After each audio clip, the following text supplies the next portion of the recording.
Hola, bienvenidos a este webinar. En principio os quiero presentar a Acciona Living and Culture, que es una compañía líder en el diseño y producción de museos, exposiciones, eventos y experiencias. Es una compañía que surge hace más de 30 años con motivo de la Expo del 92. Se crea esta compañía para dar cobertura y servicio al contenido de los pabellones de esa Expo en Sevilla en el año 92, y nuestro enfoque fundamentalmente se centra en crear destinos significativos como pueden ser museos, eventos, exposiciones o residenciales, en conjunto con la naturaleza, mejorando la habitabilidad de las ciudades y, por supuesto, la de los ciudadanos. Eh, Nuestro portfolio de servicios es 360, es un portfolio de servicios que incluye desde una consultoría inicial a un cliente para la ejecución de un proyecto cultural, pasando por todas las fases que pueden contemplarse en un proyecto de estas características, como pueden ser el diseño, el desarrollo de los contenidos, el programa educativo, el desarrollo de media y gráfica, eh, la fabricación, por supuesto, la operación y el mantenimiento, el marketing, la comunicación, en fin, cualquier solución que el cliente demande para el desarrollo de ese centro cultural. Nuestra presencia en el mundo, como podéis ver aquí en este mapa, pues básicamente hemos trabajado en todos los continentes.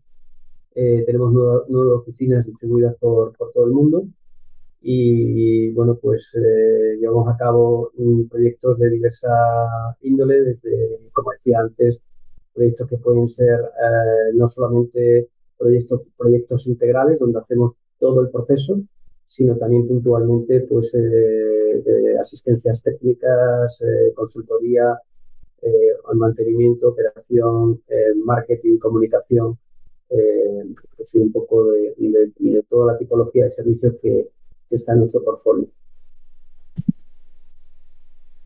El, Nuestra organización se divide fundamentalmente en estas áreas que podéis ver en la pantalla. La principal, fundamental para la cultura es el museo y exposiciones, con una rama también de experiencias que tiene que ver con una nueva línea en la que contribuye a potenciar la experiencia del usuario en los determinados centros culturales que desarrollamos. Otra línea también muy eh, relativamente reciente que trata de dinamizar todos los espacios deportivos combinando pues la parte tan lúdica o de ocio con la parte cultural, que es esta línea de Sport and Entertainment.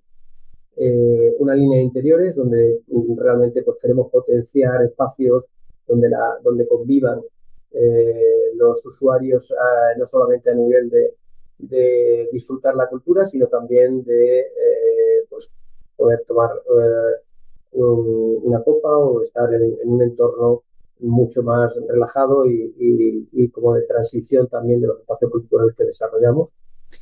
Y por supuesto eventos, ¿no? Que tienen que ver pues, no solamente eventos relacionados estrictamente con los proyectos anteriores, sino que pueden ser pues, en gran medida proyectos de una entidad propia, de promoción de una marca o de eventos relacionados con corporativos, de empresa, y bueno, cualquier tipo de evento que se nos plantee, como también, pues, por ejemplo, inauguraciones o grandes eventos culturales. Y ya, bueno, pues entrando en el proyecto que tiene título el webinar, que es Somos Agua. Se trata de una exposición que nuestro cliente, la Fundación Canal, sacó a concurso pues a concurso público en el año 2022.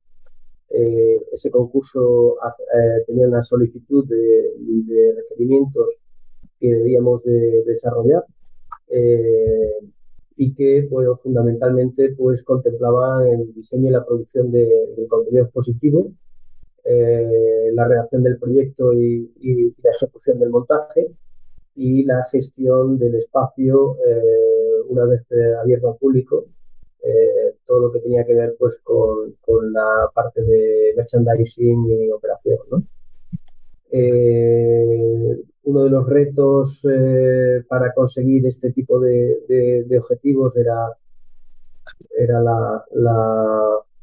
eh, la producción del contenido.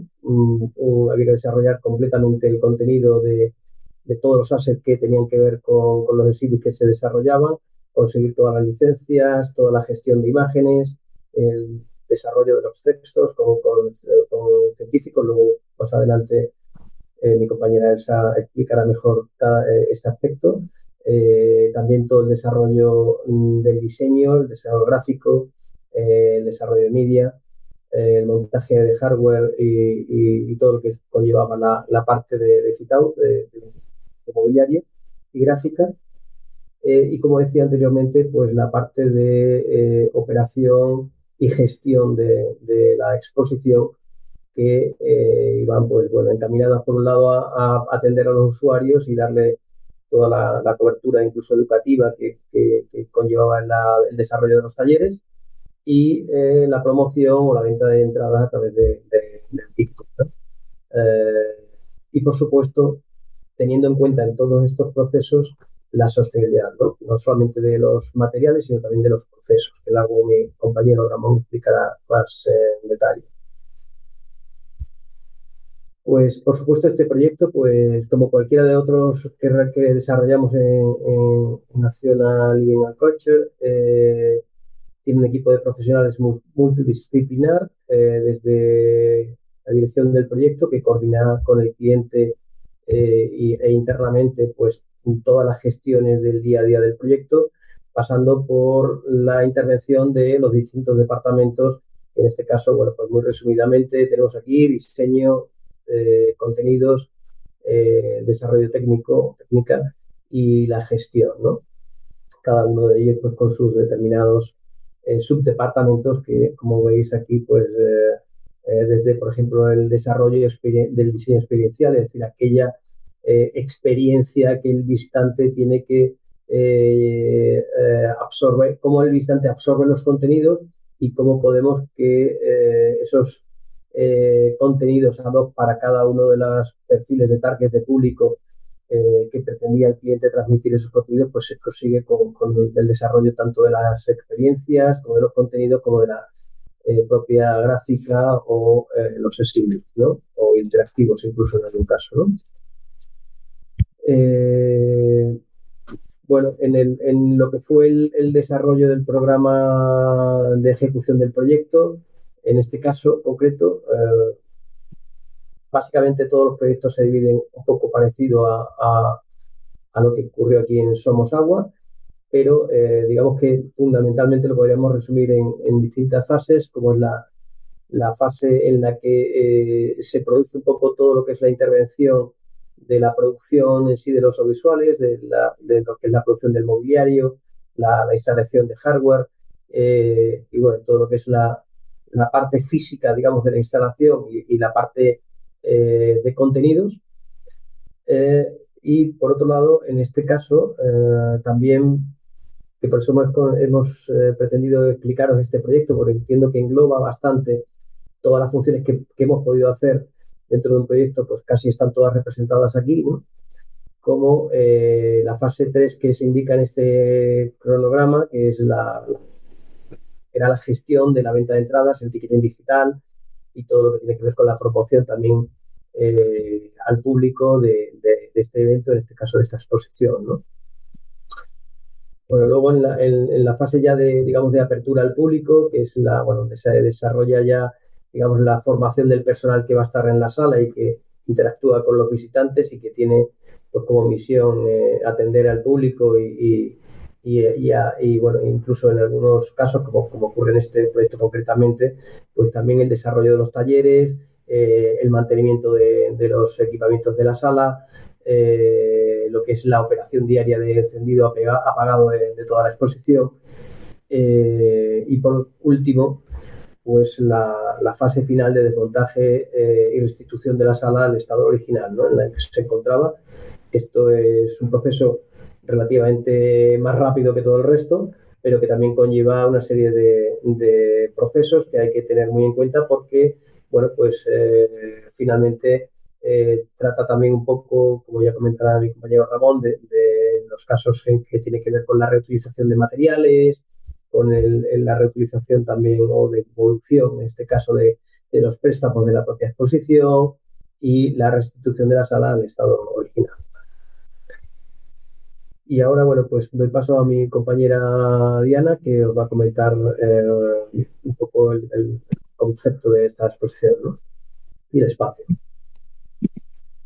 Bueno, la Fundación Canal tiene una sala que la llaman Sala Castellana 214, que es un lugar muy emblemático porque era un antiguo depósito de agua subterránea.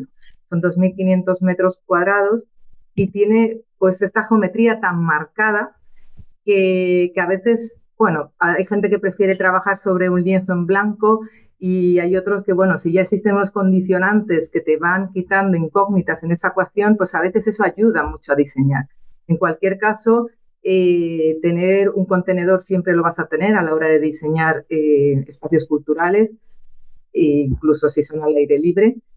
Y siempre vamos a jugar con ese contenedor y con ese contenido, ¿no? Y esto lo veremos a lo largo del máster, esa relación entre contenedor, contenido y el discurso expositivo, que es lo que al fin y al cabo casa, ¿no?, o une este contenido al espacio. No se trata de crear elementos que no tengan nada que ver con el espacio, sino que se potencien mutuamente, ¿no? Por eso es muy importante observar ese espacio y tener en cuenta un poco la infraestructura que te da el lugar, la altura que tiene, su geometría y diseñar algo que se apoye en este espacio.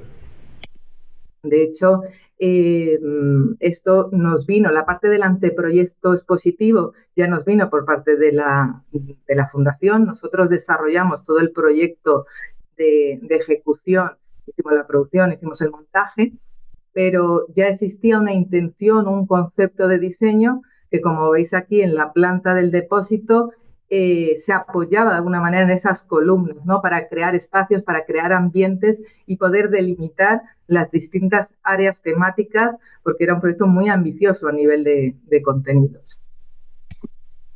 De hecho, ahora os cuenta Elsa un poquito esto y luego recapitular. Hola a todos. Desde el punto de vista de contenidos, bueno, como una primera presentación general, un pequeño resumen general, es que el desarrollo de contenidos tiene un recorrido muy largo. O sea, estamos desde el principio del proyecto hasta incluso después de la inauguración. Hay temas de contenidos, varía con cada proyecto, varía en cada fase y hay muchísimas tareas muy diferentes que intentaremos explicar todas y trabajarlas todas en la asignatura del máster. Como ha dicho Diana, en este caso a nosotros nos llega ya un anteproyecto en el cual el cliente con su comisario y asesor ya han decidido los temas y como ya tienen el espacio, pues ya han planteado una distribución de recorrido inicial del visitante. Entonces, cuando nosotros tomamos esto, pues una de las primeras cosas se trabaja los primeros pasos de dos formas. Primero, con nuestros propios asesores, desarrollamos ya todos los temas y también analizamos un poquito con el resto del equipo si esta circulación que ha planteado el anteproyecto funciona. En este caso, si quieres pasar ya esta sería como la evolución ya nuestra del anteproyecto en el cual hemos analizado el recorrido, es correcto, pero no sé si lo podéis ver porque está en pequeñito, pero los temas que se planteaban en el anteproyecto, aquí ya los hemos ido trabajando y ya les estamos dando unos títulos un poco más de exposición, no tanto internos, sino ya unos títulos un poco más literarios o como queráis, más atractivos para el visitante. Entonces, a partir de esto, como he dicho, hay muchísimas cosas que hacer en el desarrollo de contenidos que no nos da tiempo.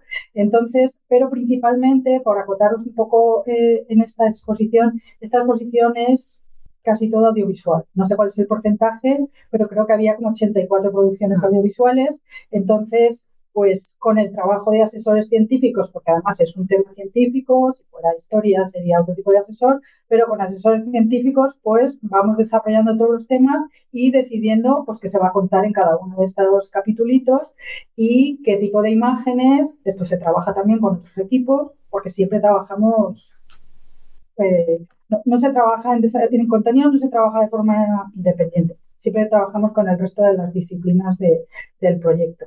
Entonces, como he dicho, como es un proyecto muy audiovisual, pues aquí principalmente la carga de trabajo nuestra principal es localizar, elegir, comprar todas las imágenes para todas las producciones para que el equipo que produce pues tenga todo el material que necesita.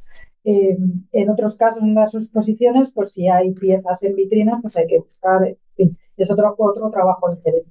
Otros proyectos que tienen muchísima más gráfica, tienen ilustraciones, pues lo mismo. Ahí hay un trabajo de identificar quién es la persona que te puede proporcionar, persona o la empresa o el archivo que te proporciona la imagen o que te proporciona conseguirte el artista que te hace la ilustración.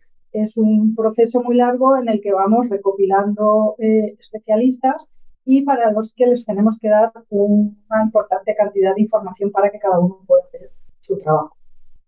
Si pasas bien a la siguiente pregunta. En un intento de resumir una cosa que es muy difícil de resumir, esto, que es un ejemplo de varios, todos los proyectos en el equipo de contenidos tienen una matriz de contenidos que es un documento muy extenso, centenares y centenares de líneas, una exposición, incluso miles, si estamos hablando de un museo, un proyecto más largo. Aquí está todo nuestro contenido.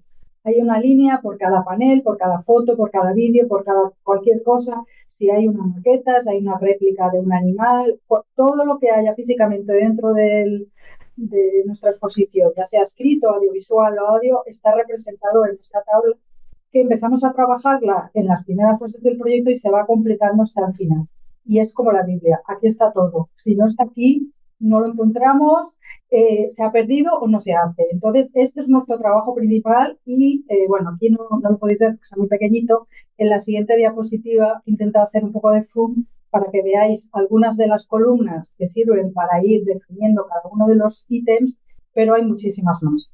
O sea, aparte del código, dónde está, si es un grafismo, a veces incluso metes el título real, si es una foto, la foto dónde la voy a comprar, cuánto me cuesta, en fin, es como, sin esto no podemos trabajar. Y entonces es el proceso nuestro de desarrollo en realidad es paralelo a ir completando esta tabla. Cuando la tabla está totalmente completada en todas sus columnas y tal, pues es que está ya todo listo pues, o para producir o para instalar. Os he puesto ya como último ejemplo otro de los procesos que hacemos durante la preparación y la producción de contenidos es preparar toda la información que necesita cada una de las personas que nosotros subcontratamos para hacer este trabajo. En este caso tenemos un panel gráfico que incluye texto e incluye una ilustración y entonces pues aquí el trabajo en concreto de este elemento expositivo sería proporcionarle a quien sea que lo va a dibujar referencias de todo tipo, fotografías de termas romanas reales o planos arqueológicos, documentación científica que te explica cómo es, ilustraciones de referencias, si ya conoces a alguien que, si hay ejemplos ya dibujados que te gustan, pues también sirve. Con esa información, este panel también necesita unos textos ya finales, necesita la traducción, en fin, que cada uno de los elementos que uno se encuentra en esta exposición o cualquier otra exposición lleva una cantidad de trabajo que viene de distintos sitios y que desde contenidos nos encargamos de escribir, buscar, recopilar y pasarle a la persona que lo va a generar. Y luego ya, también muy resumidamente, nuestro trabajo realmente no acaba cuando las cosas empiezan a producir, porque tenemos que estar siempre comprobando que se están ejecutando bien y, por ejemplo, si en este caso, que creo que no hubiera un objeto físico, pues es que hasta el día que hay que colocar ese objeto físico en la exposición antes de inaugurar, también estamos ahí para supervisar. Y más cosas que os contaré en la asignatura del máster porque no me da tiempo. Diana, te paso. Bueno, luego venía la fase de un poco de desarrollo, ¿no? En la parte de redacción del proyecto contamos con un anteproyecto y ahora hay que desarrollarlo hasta un proyecto de ejecución, ¿vale? Contábamos a este nivel de lo que es grado de definición de un anteproyecto, ¿no? Y hay que llevarlo a un grado de detalle que ya especifiques no solo temas de cotas, sino materiales finales para poder encargar este trabajo a alguien que lo produzca, ¿no? Materiales, tamaños, tal. Todo eso ya llevado al espacio. Hay un trabajo previo en el que, bueno, tú tienes unos planos del espacio, pero hay que corroborar todas las medidas porque los planos nunca dicen la verdad. Entonces, hay que ir y asegurarse del anteproyecto al proyecto de ejecución que las medidas que tú colocas son las reales, tienen que ver con la realidad, porque eso ya va a producción y de ahí a montaje. Entonces no tienes lugar para ningún error. Entonces, para que veáis un poquito cómo funcionan estos procesos de trabajo y sobre todo, yo creo que la idea también de este webinar es que veáis, pues eso, procesos de trabajo y la cantidad de disciplinas y especialidades que están detrás de todo eso, ¿no? ¿Por qué fase se pasa y cuántas personas intervienen en esto y de qué gremios, ¿no? Y trabajan evidentemente juntas y se van nutriendo y ahí van surgiendo sinergias y todo el mundo, pues al final puede intervenir también en la fase de otro porque todo va conjunto. Sí. Entonces, bueno, aquí veis cómo se va desarrollando esos módulos, porque esos módulos adquieren ya materialidad, modulación, porque luego ya en el proyecto de ejecución, cuando das materiales, ya das mediciones de esos materiales, porque hay materiales que modulan de una manera y otros que modulan de otra, ¿no? Y entonces ya, claro, tienes que hacer esa distribución de los despieces en función del material que tú elijas que modula en un tamaño o en otro. Y bueno, pues vas un poco avanzando tanto en la parte de mobiliario, que llamamos a veces fit out, como la parte un poco de gráfica, de maquetas CI, de proyección. Bueno, todo tiene que venir un poco intercalado y escalado a la realidad, ¿no?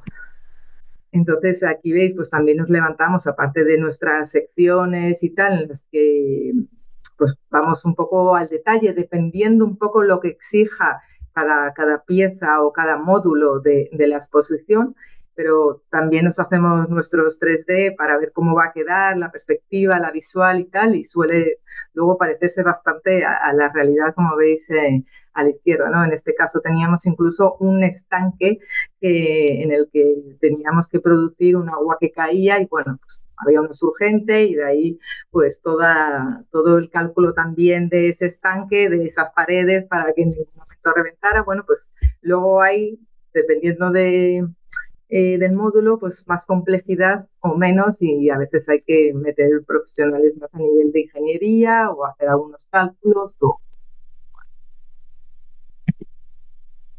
Este desarrollo, además de implicar el mobiliario, también implica la parte de gráfica. Es el momento de elegir también el material que se va a escoger para producir esa gráfica. ¿Y de qué depende ese material? Pues muchas veces del tamaño máximo que admita ese material o el tipo de impresión que admita o si no queremos llagas y entonces hay que irse a telas muy grandes o también depende a veces del mantenimiento de ese elemento o bueno, evidentemente del coste también, claro.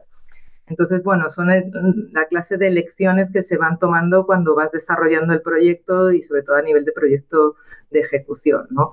Vas contando con los distintos gremios que producen cada una de estas cosas y vas eligiendo la mejor solución para el tiempo del espacio y sobre todo también por cuánto tiempo va a estar, porque ahí nosotros a veces hacemos cosas permanentes, como pueden ser los museos, y a veces son exposiciones temporales o incluso pueden ser itinerantes y de aquí se van a otro sitio y entonces pues también hay que pensar en esa itinerancia, ¿no? Entonces son cositas que se ven también en el máster.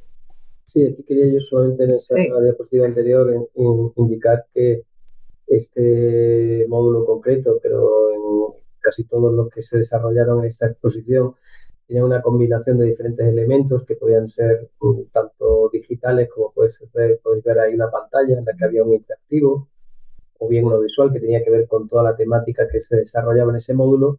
Verticalmente, pues en este caso era una gráfica, pero podría haber sido una pantalla de LED o una proyección. Y en el caso de la gráfica, como podéis ver, pues combina también, como decía antes mi compañera Elsa, tanto pues una composición de elementos que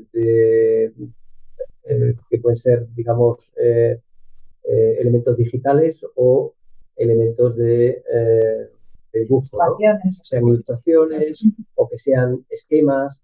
Es decir, hay unas diferentes técnicas aparte del texto, ¿no? Que evidentemente, como comentaba ya también, pues aúna ese contenido científico que no puede ser un texto pues en todos los casos. En este caso concreto era la temática era el agua y había que apoyarse en científicos que tuvieran solvencia y relevancia internacional para hablar sobre estos temas. Entonces, todos estos temas aunados son los que, bueno, tanto el departamento de contenidos como el departamento técnico tienen que aunar los esfuerzos para que primero se componga el panel de tal manera que la información sea asequible a todos los públicos, que sea accesible, por supuesto, que tenga una visualización y una absorción de contenidos por parte del público adecuada, ¿no? Y que el formato, pues como decía antes Diana, sea el apropiado, ¿no? Porque en estos casos, por ejemplo, de gráficas grandes, pues al final nos encontrábamos siempre con el problema de las juntas, ¿no? Es decir, cómo haces una junta para que sea lo menos visible posible y no rompa ese efecto de gran imagen que tenemos ahí, porque al final, por la técnica de impresión y el formato y el soporte que se quería usar en este caso, pues no había una dimensión de un panel que pudiera tener la dimensión completa, había que segmentarlo en 3 piezas, en este caso concreto, y bueno, pues intentar utilizar también la imagen para que las juntas sean o aparezcan en un lugar adecuado, ¿no? Donde no produzcan realmente una distorsión de la visualización del visitante.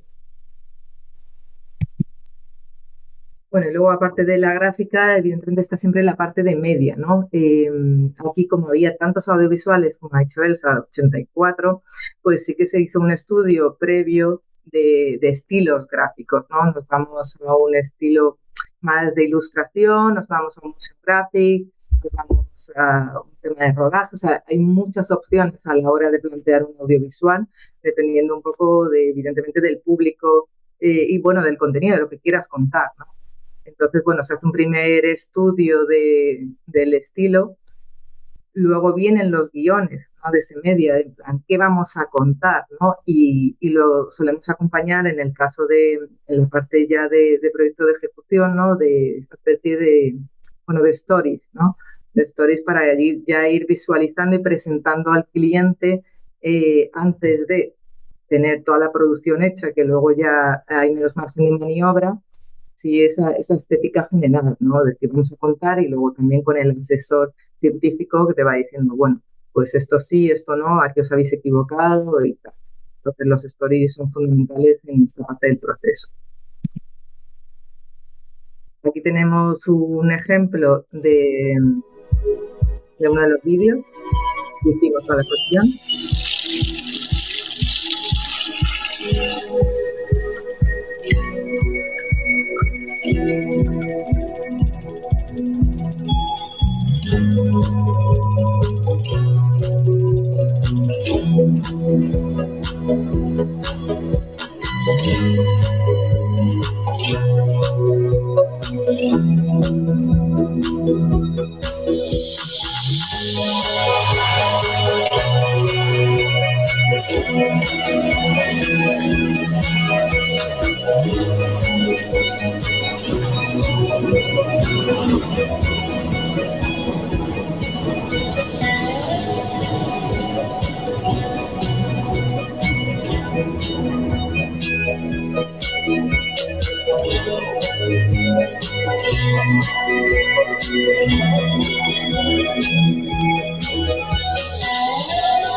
Bueno, tenemos que tener en cuenta que el público era familiar, ¿no? Y bueno, ese era el target principal y también el público de colegios, ¿no? Las visitas de colegios.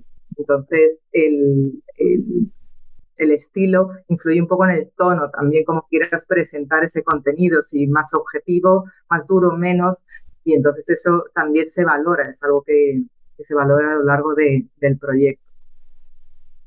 Una vez que hemos terminado la fase de redacción de proyecto, con ese proyecto de ejecución que ya nos da las claves para que los distintos proveedores puedan producir tanto la parte gráfica como la parte de media, como todo el tema del mobiliario, empieza lo que llamamos la fase de producción y posteriormente el montaje, ¿no? A veces se solapan y vamos montando algunos elementos mientras están produciendo otros, depende un poco de los tiempos que marque el proyecto, ¿no? Y cuándo se quiera inaugurar. Entonces, bueno, aquí veis la sala terminada, ¿no? En la que se sigue un proceso también de montaje. Primero, evidentemente, va toda la parte de infraestructura, todo lo que es lanzar cableado. O sea, aquí hay que empezar a canalizar y luego ya se tapará ese cableado, pero lo primero es poner la infraestructura adecuada, sobre todo para el tema del hardware, ¿no? Para todo el tema de iluminación y hardware y audio. Entonces, luego ya lo siguiente normalmente es que colocamos moqueta y ya en este caso los módulos van por encima. Entonces se traen las estructuras, se montan las estructuras y ya luego vas de alguna manera colocando materiales, o sea, paramentos verticales u horizontales a nivel de gráfica o de lo que sea.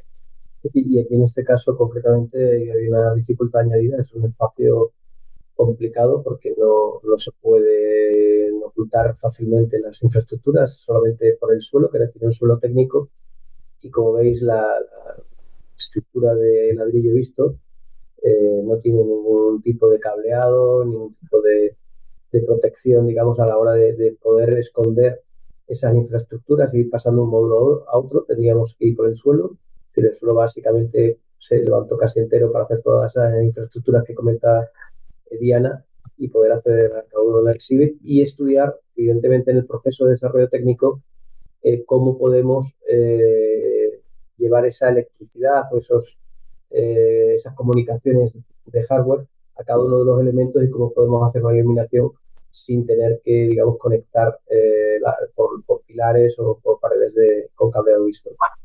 Bien.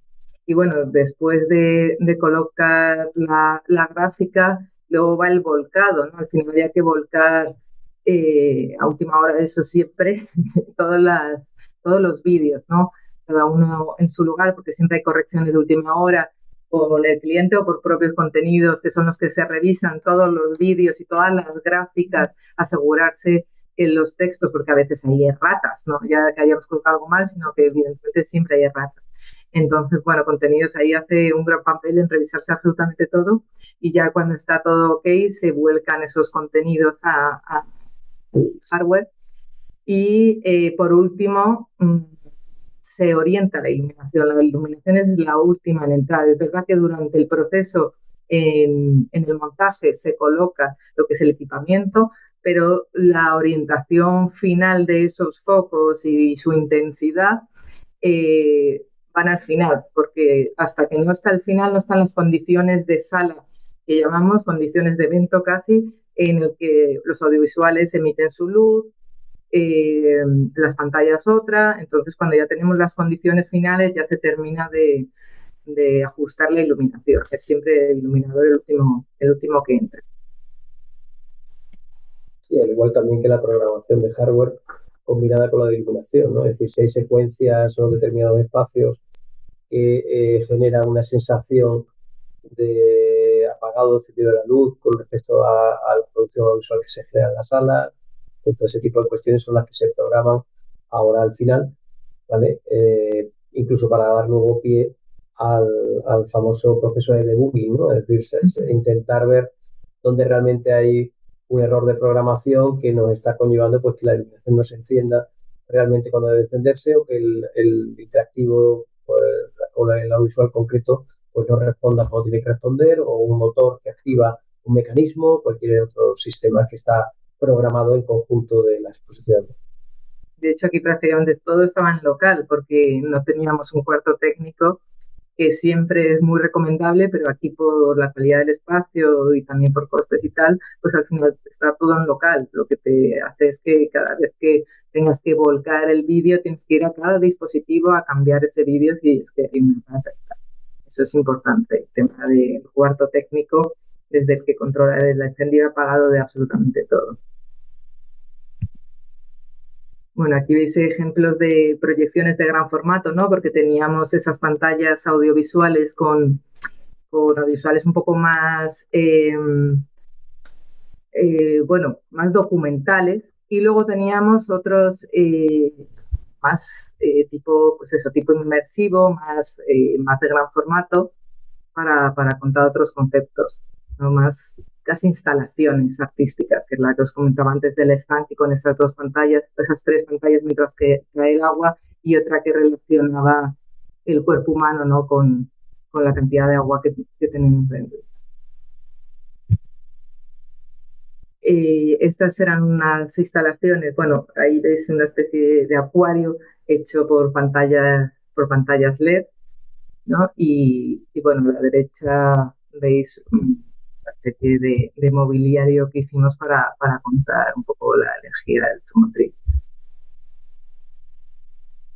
También es importante mirar aquí, veis la parte de señalética, ¿vale? Es una parte de la gráfica, o sea, tenemos dentro de la gráfica está la gráfica expositiva, pero es verdad que luego también está la que te ayuda a un poco a situarte, ¿no? Y a circular, efectivamente, porque aquí había varias circulaciones posibles, pero si queríamos que la lectura del discurso expositivo fuera que nosotros queríamos, a veces hay que apoyarse en la gráfica para indicar el camino. Que luego cada uno va un poco como quiere, pero bueno, si quieren tener la lectura que nosotros hemos pensado, pues tenemos que apoyarnos a veces en estos recursos.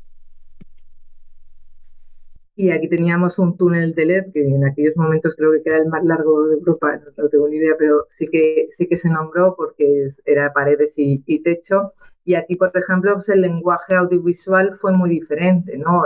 La estética que se cogió también por la cualidad que tenía el LED, ¿no? Por el tamaño del píxel y todo, pues se jugó más con estas figuras más, bueno, más ilustración que imagen real, ¿no? Pues depende un poco del contenido y del dispositivo, también juegas a ver qué lenguaje audiovisual es preferido. Aquí, por ejemplo, sí que hicimos un rodaje, que era tuvimos que ir a plató y rodar actores y todo para crear este audiovisual que estaba en 3 pantallas de LED y lo que, bueno, pone un poco de manifiesto es la cantidad de agua que consumimos, o demasiado. Y esta era una gran pared audiovisual proyectada en Watchout sobre el fondo, ¿no? Esto creaba un poco el telón de fondo de la exposición y era visible casi desde cualquier punto de la exposición. Esto quedaba muy bien.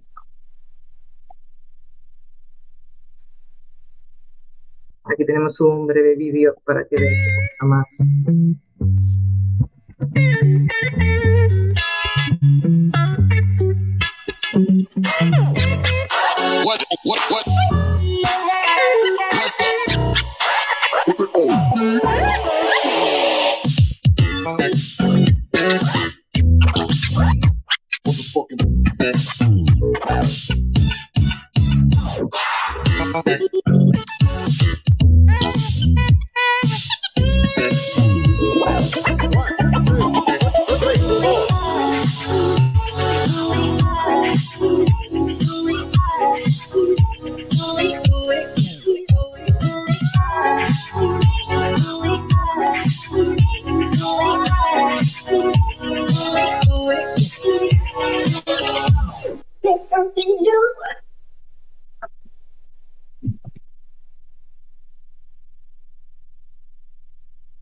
Bueno, y ahora doy paso a nuestro compañero Ramón.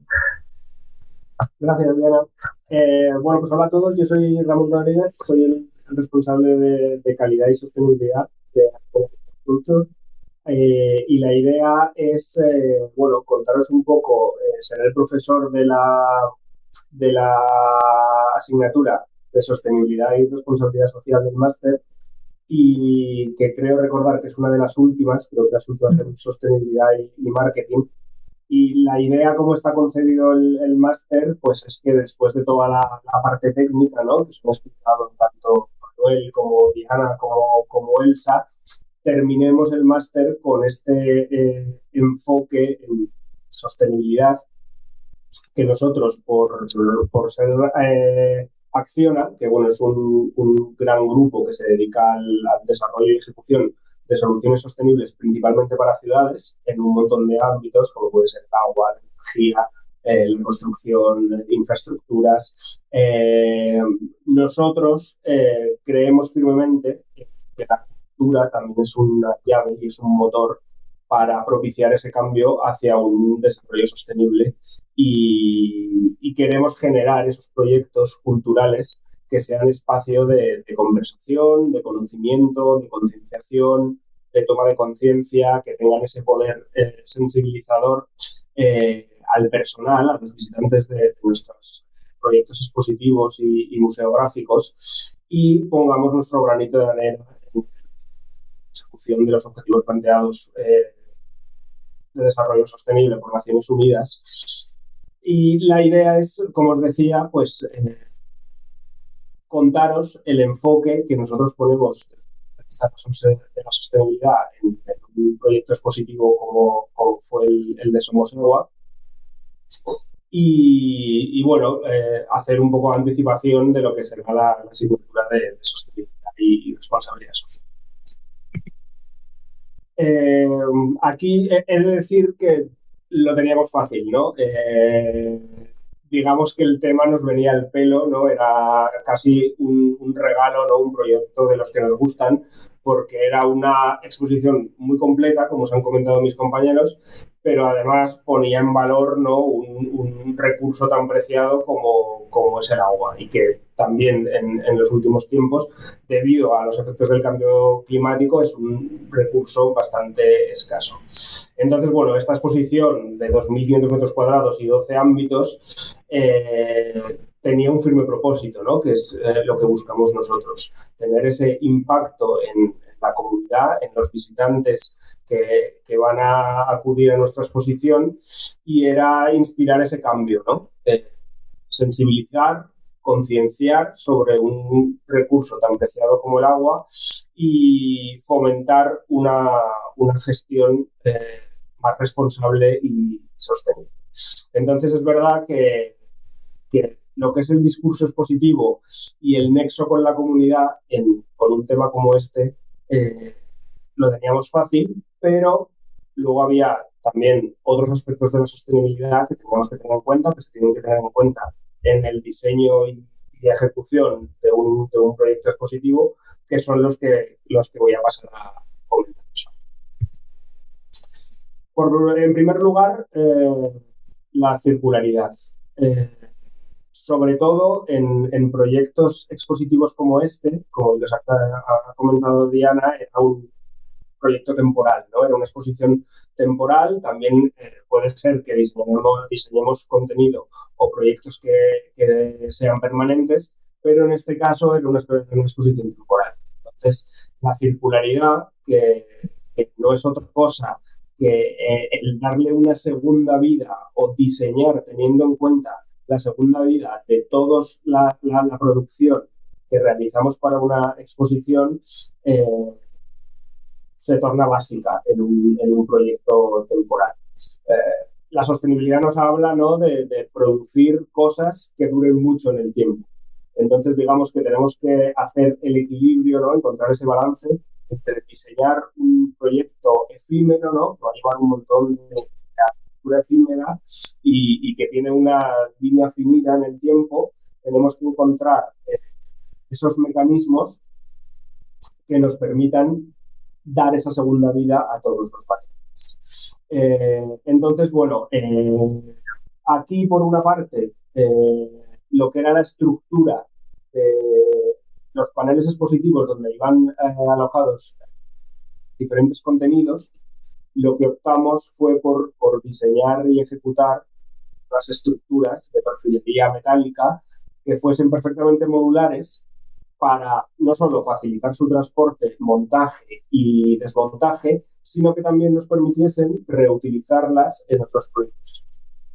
Además, es verdad que en general en estos dispositivos, si utilizamos esta clase de perfilería, lo que nos permite también es hacer cambios en la propia exposición, ¿no? Podemos añadir unos módulos si queremos añadir algún contenido más, lo que nos facilita mucho pues que la exposición esté viva y que no tengamos que desmontar y gestionar como residuos, ¿no? Estructuras debidos a este. Entonces, digamos que el esqueleto, ¿no? Lo diseñamos de manera que sea modular y utilizable. También es verdad que todo el contenido, como habéis visto, bueno, había mucha maqueta, ¿no? Mucha contenido de tipo científico que en colaboración con el cliente lo que se hizo fue diseñar ese contenido pensando en que ellos después lo pudiesen reutilizar con las propias la fundación del canal, ¿no? Ellos sí que tienen parte de espacios expositivos, ¿no? Y también quiero recordar que era otra parte de laboratorios que se llevó otra parte que eran unas maquetas más científicas. Entonces, era importante desde la fase de inicio, ¿no? Saber qué dimensiones tenían que tener, qué características para que esos elementos pudiesen ser luego reutilizados en estos espacios expositivos que tenía el propio cliente ya fuera de la exposición. Y luego, bueno, también como hito sostenible, 2.500 metros cuadrados que había que moquetar porque efectivamente era suelo técnico y optamos por una moqueta ecológica libre de látex. Estas moquetas expositivas o feriales, el problema para el reciclaje es si están con látex, ningún reciclador puede llevar a cabo ese proceso de separación de plástico, que suele ser polipropileno, del látex. Entonces, bueno, la ventaja que tienen las moquetas ecológicas es que son 100% monomateriales, lo que las convierte en 100%. Toda esta cantidad de moqueta que tenemos que utilizar, después de un proceso de reciclaje, se le dio una segunda vida para producir nueva balanza de plástico y producir otros elementos plásticos que nos asegurasen esa circularidad. En cuanto a eficiencia energética, pues bueno, este aspecto también se vuelve cada vez más importante, ¿no? Cada vez es una tendencia ya real que la tecnología ha llegado para quedarse a los dispositivos. Entonces, bueno, antes clásica vitrina nos tenemos que preocupar solamente de la eficiencia energética de la iluminación expositiva y de la sala, pero ahora hemos integrado un montón de elementos audiovisuales que por una parte son más sostenibles, ¿no? Porque evitan la producción de materiales efímeros, ¿no? Al final estas pantallas, pues obviamente muchas son alquiladas, podemos reutilizar y tienen una vida muy larga, pero tenemos un consumo de energía elevado, ¿no? Entonces es muy importante tener en cuenta en esa fase de procurement o de compras, establecer esos criterios de eficiencia energética, unos criterios de eficiencia energética mínimos que nos permitan luego llegar al desempeño que... entonces, bueno, la idea es plantear para cada tipo de elemento que suponga un consumo energético, pues establecer un requisito mínimo de eficiencia energética y proceder con ello. Por otra parte, bueno, aquí es verdad que la mayor parte era tecnología LED, tanto los proyectores como el inmersivo y todas las pantallas, que nos asegura un desempeño en eficiencia energética muy satisfactorio. Y también es verdad que en estas exposiciones es muy importante establecer diferentes modos de operación, ¿no? Que todos estos recursos que os he contado que utilizan un consumo energético no estén funcionando igual si la está en modo mantenimiento, si está en modo limpieza, si está todo apagado o si están los visitantes. Porque esto nos va a suponer una diferencia muy significativa en el consumo de energía eléctrica que tendremos en un periodo de tiempo.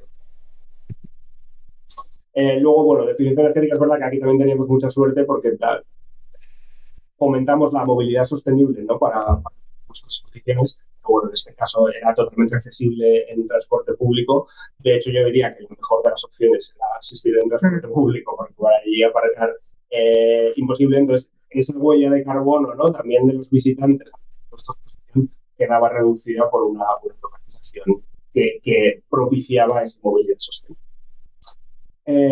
Bueno, ahora comentaros rápidamente el apartado de biofilia en general. En National Union Culture creemos que firmemente en recuperar esos nexos del ser humano con la naturaleza, y entonces intentamos integrar en todos nuestros proyectos, ya sean proyectos expositivos, experienciales, fit out o en los eventos, esa integración de la naturaleza desde la fase de diseño.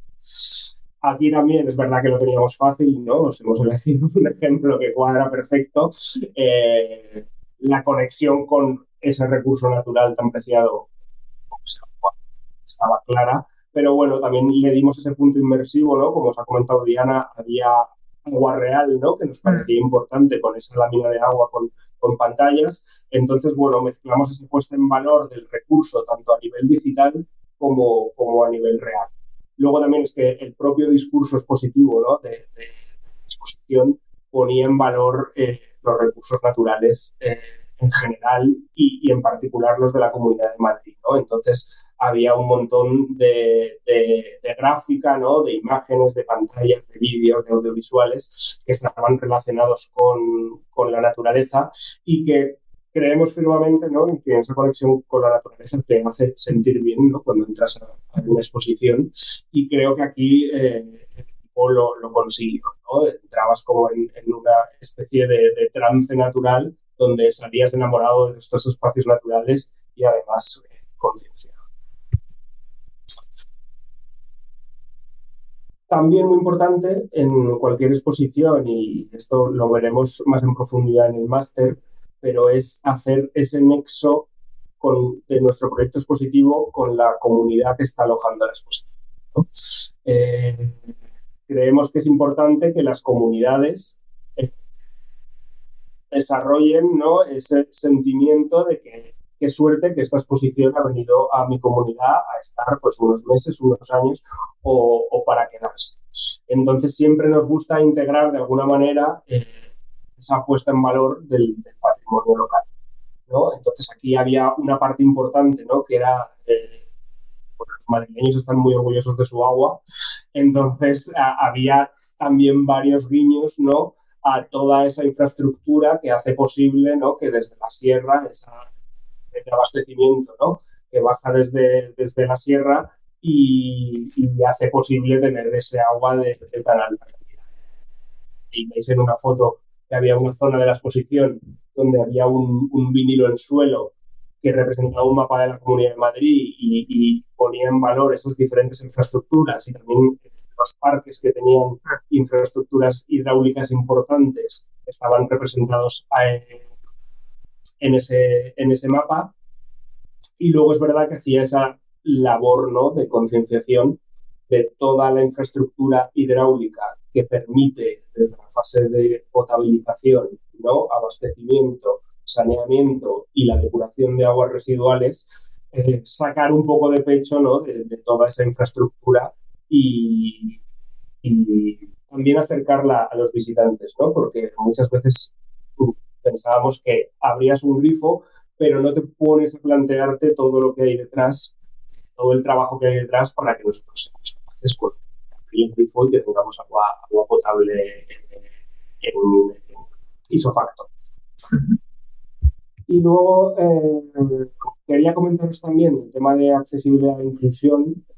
Esto lo veremos en profundidad, aquí no da tiempo a meternos mucho en materia, pero bueno, es importante diseñar y ejecutar proyectos que sean accesibles para todo tipo de visitantes, y cuando hablamos de todo tipo de visitantes hablamos con personas que puedan tener movilidad reducida o cualquier otro tipo de discapacidad, ¿no? Que sea discapacidad visual, discapacidad auditiva o incluso discapacidad intelectual.